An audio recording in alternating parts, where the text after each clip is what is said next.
Students, हमारा next जो reaction है वो है बाय हाइड्रेशन ऑफ एल्काइंस। अभी तक हमने क्या पढ़ लिया है? अभी तक हमने प्रिपरेशन ऑफ एल्डिहाइड में पढ़ा था number 1 reaction by oxidation. Oxidation में हमने 2 रिएक्शन पढ़े थे, एक ऑक्सीडाइजिंग एजेंट का इस्तेमाल करते हुए जिसमें हमने पीसीसी और पीडीसी का इस्तेमाल किया था, और दूसरा रिएक्शन था हमारा बाय डिहाइड्रोजनेशन जिसमें हमने कॉपर पाउडर का इस्तेमाल किया था और उस पर अल्कोहल वेपर्स को पास किया था। प्राइमरी अल्कोहल हमें एल्डिहाइड दे रहे थे, सेकेंडरी अल्कोहल हमें कीटोन दे रहे थे डिहाइड्रोजनेशन करने पे एट 300 डिग्री सेल्सियस। उसके बाद हमने हाइड्रोकार्बन, ये हेडिंग दिया, हेडिंग नंबर 2 था प्रिपरेशन का। उसमें हमने पहला रिएक्शन कंप्लीट किया हाइड्रोकार्बन में फ्रॉम एल्कीन्स विथ ओजोन या ओजोनोलिसिस ऑफ एल्कीन, हमने उसको रिएक्शन को नाम दिया था। जब एल्कीन्स के ओजोनोलिसिस किए जाते हैं उसके मैकेनिज्म में हमने पढ़ा था कि ओजोनाइड बनेंगे। ओजोनोलिसिस 2 प्रकार का होगा, रिडक्टिव ओजोनोलिसिस जब जिंक का हम इस्तेमाल करेंगे, और ऑक्सीडेटिव ओजोनोलिसिस जब हम जिंक का इस्तेमाल नहीं करेंगे। जब जब हम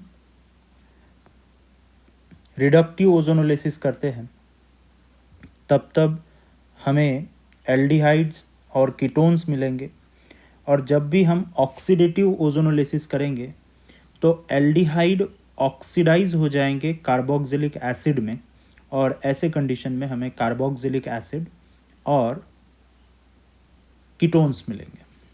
अब हम उसी हेडिंग में फ्रॉम हाइड्रोकार्बन का जो हेडिंग था उसका रिएक्शन नंबर 2 पढ़ रहे हैं बाय हाइड्रेशन ऑफ एल्काइंस। अगर आप स्क्रीन देख रहे हैं, मैंने यहाँ पे पहले से ही बहुत कुछ लिख रखा है, इम्पॉर्टेंट चीज़ें और बाकी सारी चीज़ें।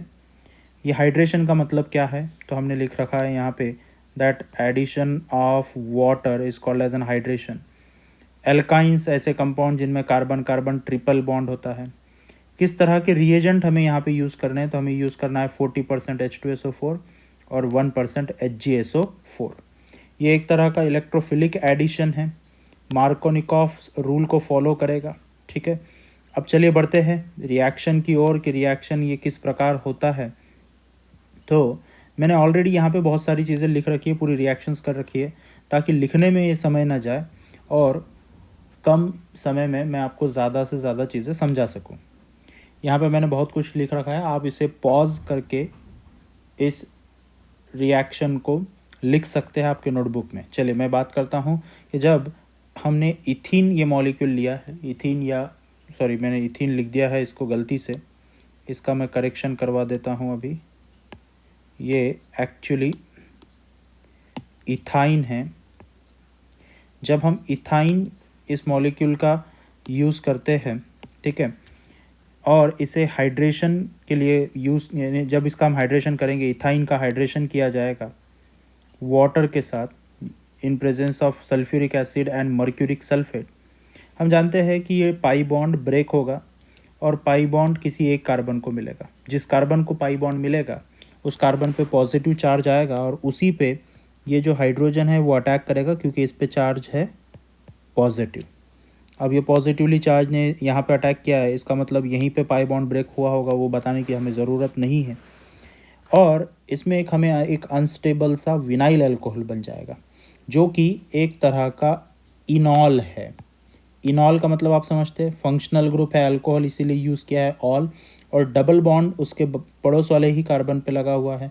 डबल बॉन्ड के लिए हम लिखते हैं ENE, बट O आने के कारण हम लास्ट का E ड्रॉप करेंगे और ये बन जाएगा इनॉल। अब इस तरह के जब स्ट्रक्चर्स हमें मिलते हैं वो यूजुअली टॉटोमेराइज होते हैं। मैंने आइसोमेरिज्म में आपको पढ़ाया था टॉटोमेरिज्म क्या होता है। फिलहाल मैं यहाँ पे बहुत ही शॉर्ट ट्रिकी वे में लिख रहा हूँ। टॉटोमेरिज्म मतलब जब हम हाइड्रोजन और पाई बॉन्ड का एक्सचेंज करेंगे। देखिए मैंने ये हाइड्रोजन इस कार्बन को दिया और उस कार्बन से मैंने एक पाई बॉन्ड शिफ्ट करवा दिया। जैसे ही मैं पाई बॉन्ड शिफ्ट करवाता हूँ यहाँ पे एक स्ट्रक्चर बन जाता है CH3 C double bond OH, जो कि स्ट्रक्चर है किसका, एसेटल डिहाइड का।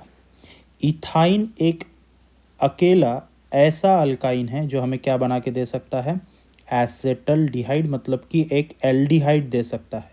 दूसरा कोई एल्काइन एल्डिहाइड हमें नहीं देगा। चलिए और एक नेक्स्ट रिएक्शन यहाँ पे मैंने लिखा है, ठीक।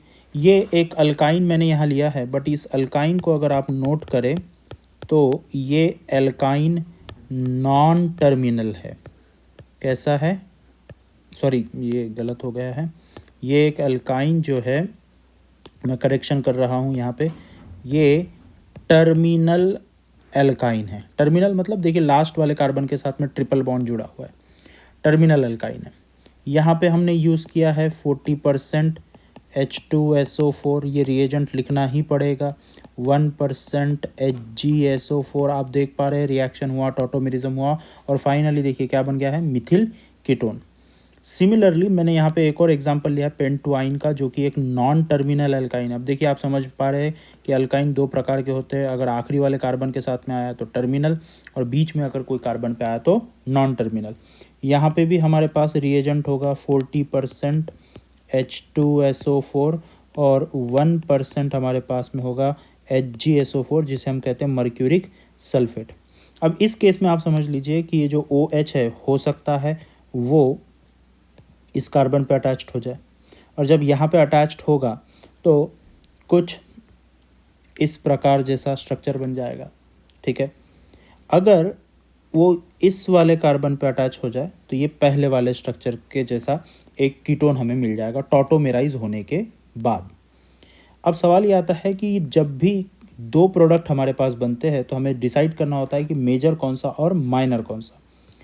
यहाँ एक कीटोन बना है और कीटोन के साथ साथ जो एल्काइल ग्रुप है वो मिथाइल है। यहाँ कीटोन के साथ जो एल्काइल ग्रुप है वो इथाइल है। जब कभी भी मिथाइल कीटोन अगर आपको किसी नॉन टर्मिनल अल्काइन में मिल रहा होगा तो आप उसे ही मेजर कहेंगे। याद रखें, मैं चीज़ों को यहाँ पे आपको बता दूं कि जब कभी भी नॉन टर्मिनल अल्काइन होगा तो उस केस में मिथाइल कीटोन ही क्या होगा, मेजर। देखिए हमने तीन चीज़ों को पढ़ा है, मैं यहाँ पे तीन चीज़ें नोट आपको करवा दूं। अगर हम हाइड्रेशन कर रहे हैं, क्या कर रहे हैं, हाइड्रेशन, जो कि होगा किसके प्रेजेंस में, हाइड्रेशन हमेशा होता है 40% H2SO4 और 1% HgSO4 के साथ, ठीक है। किसका कर रहे हैं हम, हाइड्रेशन ऑफ एल्काइन। अब एल्काइन हमारे पास में तीन एग्जाम्पल हमने लिए हैं। अगर हम ले रहे हैं इथाइन तो हमें मिलने वाला है एसेटल डिहाइड, मतलब कि एक एल्डिहाइड। दूसरा अल्काइन होगा हमारा टर्मिनल, अगर हम अल्काइन ले रहे हैं तो जब हम टर्मिनल अल्काइन लेंगे तो एक ही प्रोडक्ट बनेगा जो कि मिथाइल कीटोन होगा। और तीसरा होगा हमारे पास में नॉन टर्मिनल एल्काइन। ऐसे केसेस में मिथाइल कीटोन मेजर होगा। याद रखें कि मिथाइल कीटोन क्या होगा, मेजर, दो प्रोडक्ट बनेंगे। आई होप आपको ये रिएक्शन समझ में आई है, और कोई भी दिक्कत अगर आपको है तो आप वापस से इस वीडियो को एक बार अच्छे तरीके से देख लीजिए। मैंने काफ़ी डिटेल में सारी चीज़ों को लिखा।